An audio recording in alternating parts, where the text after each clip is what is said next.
Page മറിക്കണം അങ്ങോട്ട്.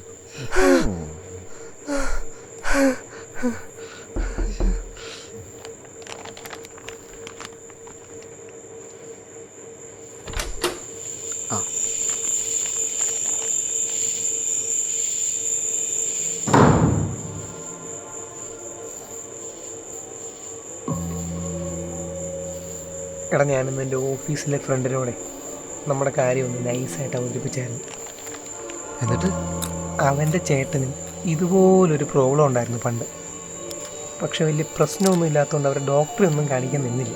അങ്ങനെ ഇരിക്കുമ്പോൾ ഒരു ദിവസം രാത്രി ഇവൻ ഉറങ്ങിക്കിടന്നപ്പം ഇവൻ്റെ ചേട്ടനൊരു കത്തി എടുത്തുകൊണ്ട് വന്ന് ഇവൻ്റെ തലക്കിട്ട് ഒറ്റ വെട്ടി.